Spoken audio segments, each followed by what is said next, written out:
오늘 주실 하나님의 말씀은 신명기 6장 4절에서 9절까지입니다. 제가 봉독합니다. 이스라엘아 들으라. 우리 하나님 여호와는 오직 유일한 여호와이시니 너는 마음을 다하고 뜻을 다하고 힘을 다하여 내 하나님 여호와를 사랑하라.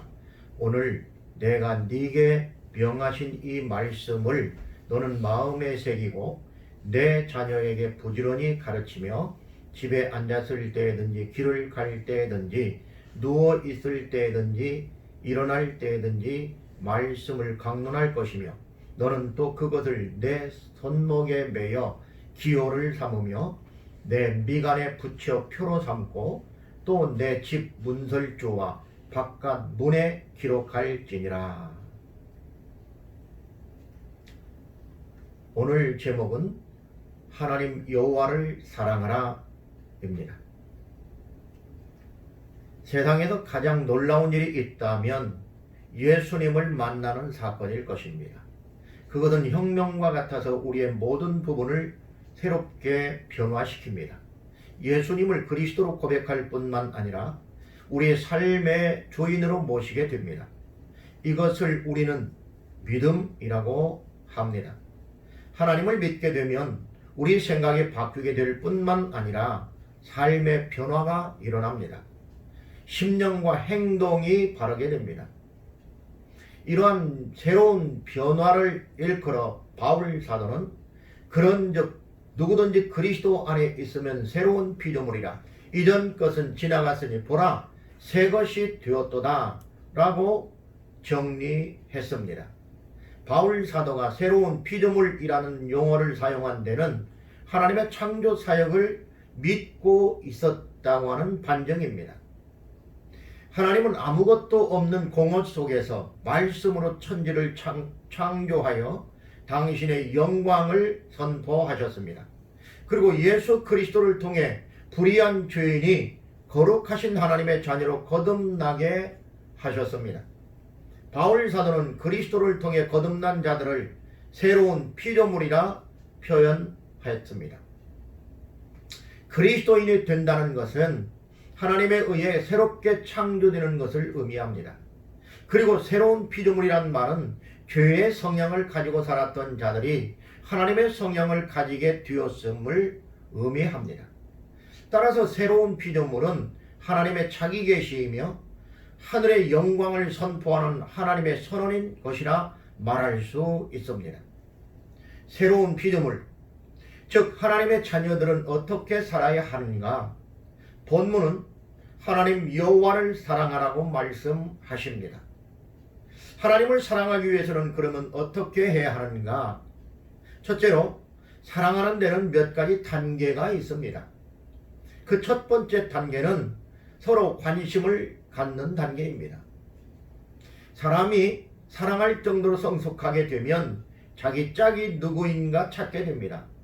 이때에는 자신도 모르게 이성에게 마음을 돌리고 이유 없이 관심을 갖게 됩니다. 서로에게 관심을 끌기 위해 여러 가지 이상한 행동들을 하게 됩니다. 얼굴에 화장을 한다든가 또 입는 옷에 신경을 쓴다거나 장식물을 매달아 치장을 하기도 합니다.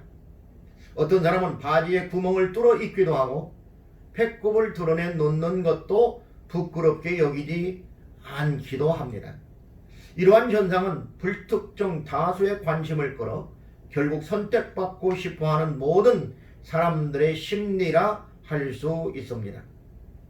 하나님이 우리를 사랑하는 것도 마찬가지입니다. 하나님은 우리에게 지대한 관심을 갖고 계십니다. 그분은 정오의 태양처럼 감출래야 감출 수 없는 사랑을 끊임없이 쏟아부으며 우리에게 관심을 보이십니다. 그 확실한 증거는 당신의 독생자 예수 그리스도를 우리를 위해서 십자가 죽음에 내어주신 역사적 사건입니다. 사람들은 어떻습니까? 사람들도 나름대로 하나님을 찾기 위해 관심을 갖고 이곳 저곳을 헤집고 다닙니다. 물론 그러한 노력으로 하나님을 만날 수 있는 것은 아닙니다. 그러나 관심을 갖고 노력한다고 하는 것은 매우 중요한 요소가 그 안에 있다는 것에 대한 반증입니다. 하나님은 사람의 심령 속에 하나님을 알만한 성향을 넣어 놓으셨습니다. 종교심이라고 하는 겁니다. 따라서 모든 사람들은 그 성향에 따라 하나님을 찾게 되는데, 이렇게 관심을 갖게 되는 게 바로 사랑의 첫 단계라고 할 수 있습니다. 사랑의 두 번째 단계는 무엇인가? 서로 사귀는 단계가 있습니다. 서로 사귀는 단계에 돌입하면 처음에는 따지기 시작합니다. 이 사람이 나를 먹여 살릴 수 있겠는가? 나만 사랑할 사람인가? 규모 있는 살림을 할 수는 있겠는가? 요즘에는 더 많은 조건들을 제시하기도 합니다. 그러나 그런 모든 조건들은 진실한 사랑 앞에 서게 되면 순식간적으로 사라지게 됩니다. 사랑은 그 어떤 조건도 초월하는 능력이 있습니다. 사랑하게 되면 눈이 고정됩니다. 수많은 사람들이 주위에 있고 스쳐 지나쳐도 다른 사람은 보이지 않습니다. 오직 한 사람, 사랑하는 그 사람만 눈에 들어오게 됩니다. 세상에서 이 사람이 가장 멋지고 아름답다고 생각합니다. 그가 지닌 단점들이 보이지 않습니다. 그리고 귀가 닫혀지고 눈이 좁혀집니다. 다른 사람이 아무리 사실을 얘기해도 사랑하는 사람 얘기만 믿고 따르게 됩니다. 그 사람의 말이라면 언제나 무엇이나 진리인 듯 따라가게 되는 겁니다. 사랑의 세 번째 단계는 무엇인가? 결혼에 골인하는 단계입니다. 이 단계에 이르게 되면 모든 것을 주게 됩니다. 몸도 마음도 재물도 모두 주게 됩니다. 물론 세상에는 결혼 지참금이라는 게 있기도 합니다. 그러나 그것은 진실한 사랑의 대가라고 말할 수 없습니다. 결혼에 골인하게 되면 합법적인 관계가 됩니다. 이때부터는 공개적인 사랑을 하게 됩니다. 언제 어디서나 사랑의 표현이 가능해집니다. 모든 것을 함께 소유하게 됩니다. 재산도 함께 소유하고 마음도 함께 소유합니다. 몸까지도 함께 소유하게 됩니다. 진실한 사랑은 이렇게 함께 기뻐하고 함께 소유하고 즐거워하는 것을 가리킵니다.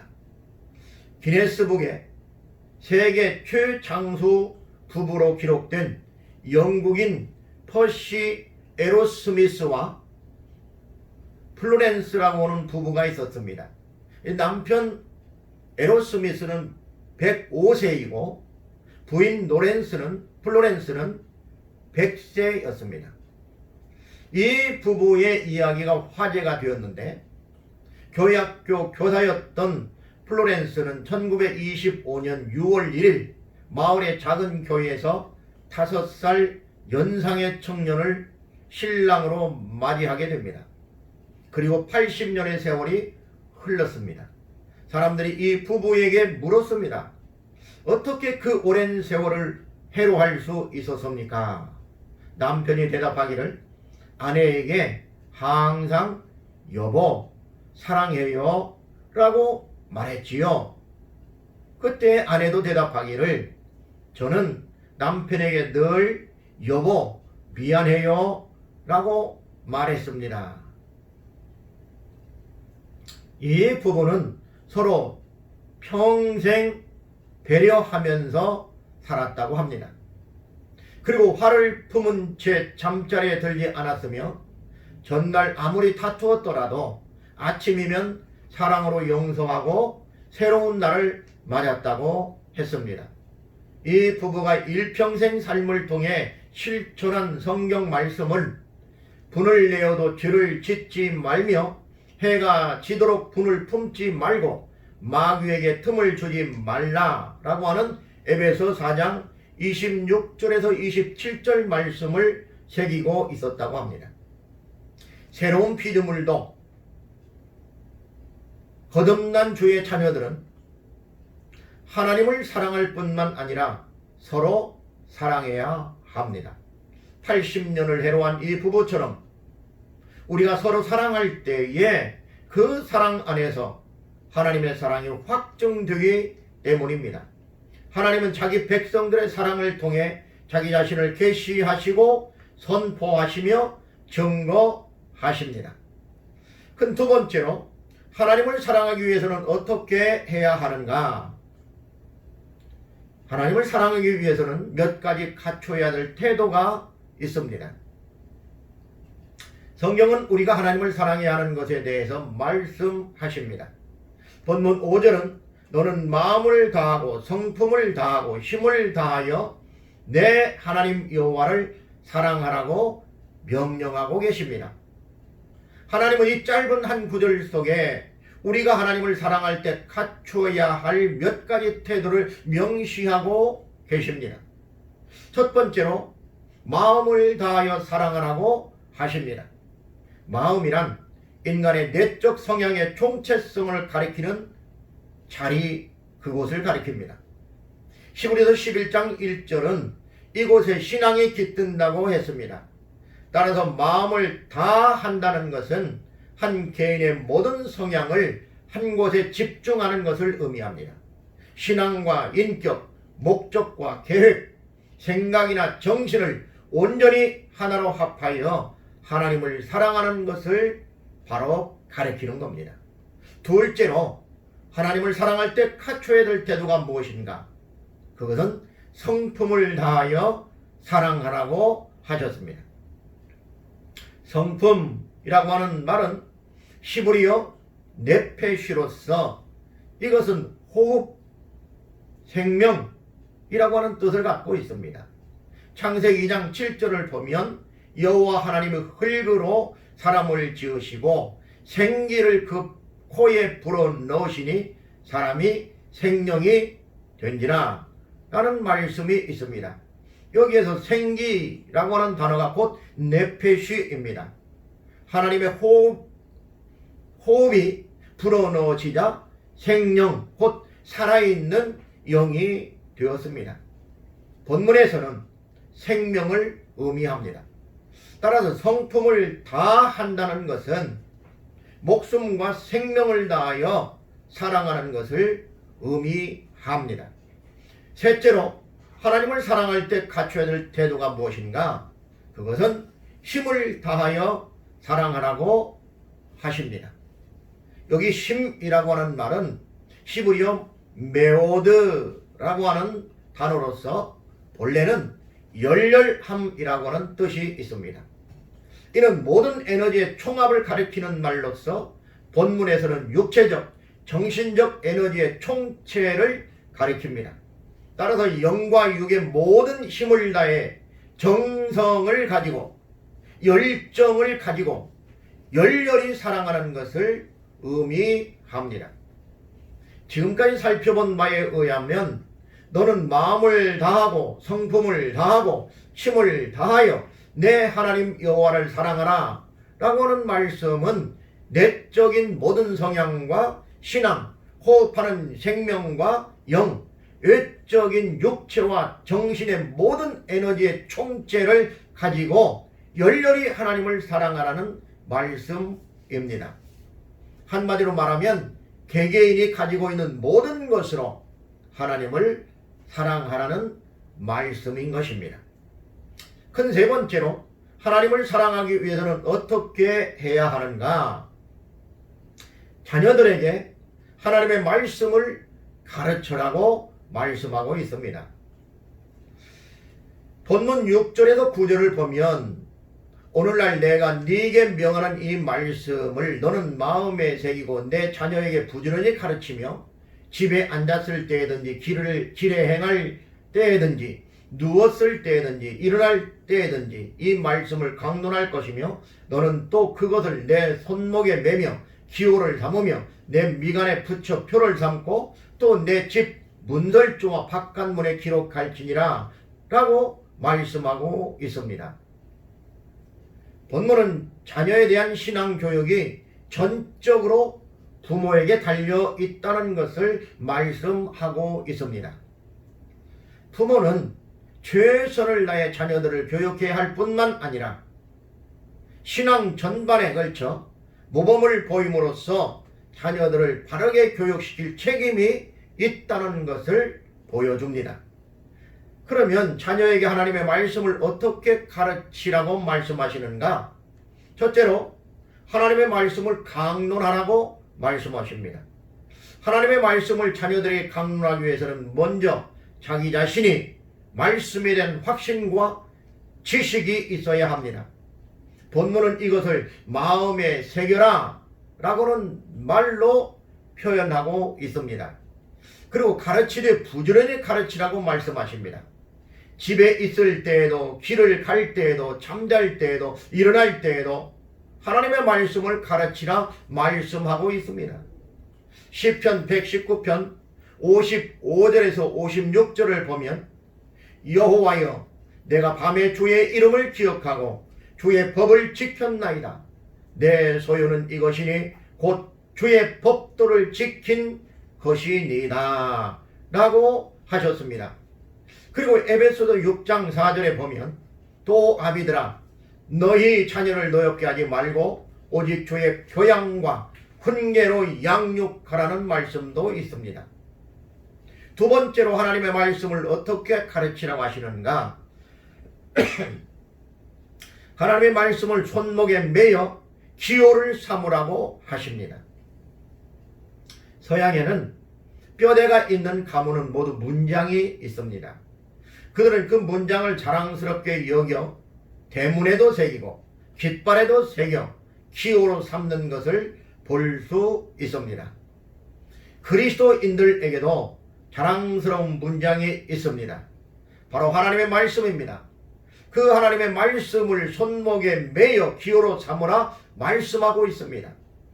이것은 마치 운동회 때 청구는 청색들을 매어 기호로 삼고 백구는 백색들을 매어 기호로 삼아 자기 편을 알아볼 수 있도록 한 것과 같은 이치입니다.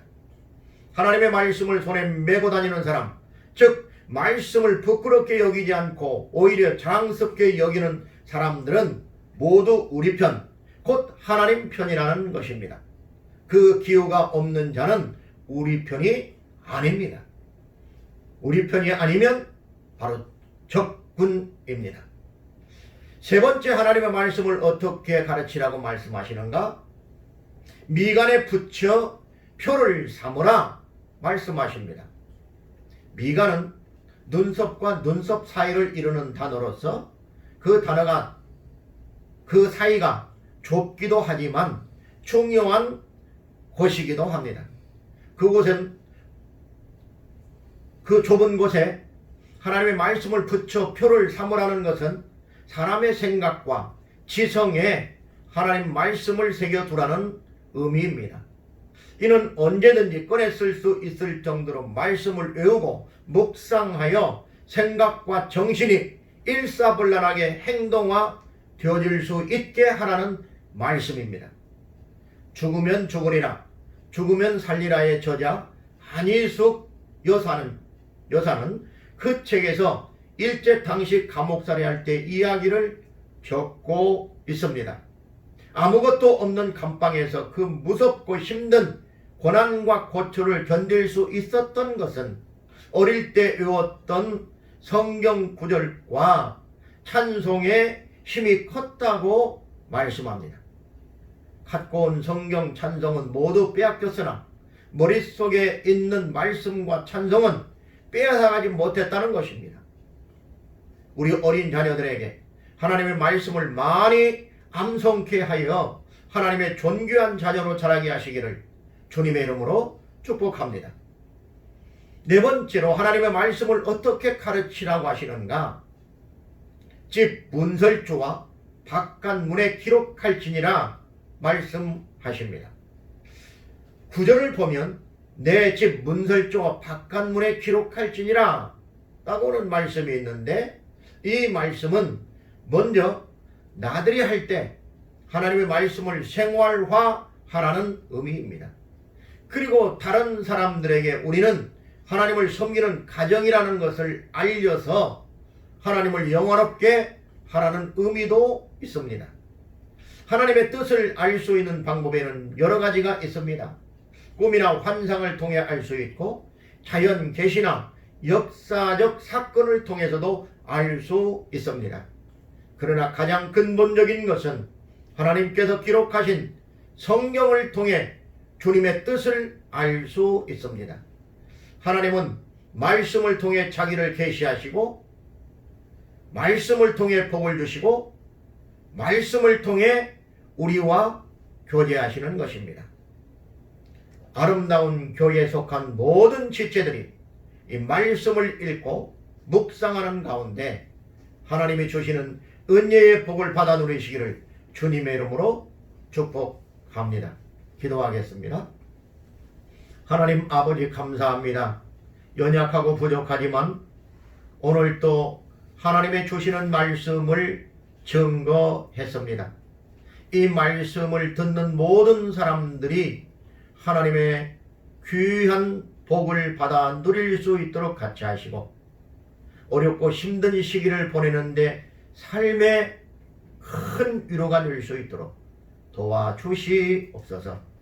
하나님 아름다운 교회에 속한 모든 권속들 그리고 필리핀의 다구판 갈백 팔랄리 교회에 속한 모든 형제 자매들 위에도 주님 동일한 은혜로 함께하여 주시고 하나님의 놀라운 은혜가 모든 지체들에게 날마다 넘칠 수 있도록 도와주시옵소서. 한 주간 사는 동안에도 하나님께서 함께하여 주실 줄 믿사옵고 사랑 많으신 예수님의 이름으로 축복하며 기도 올리옵나이다. 아멘.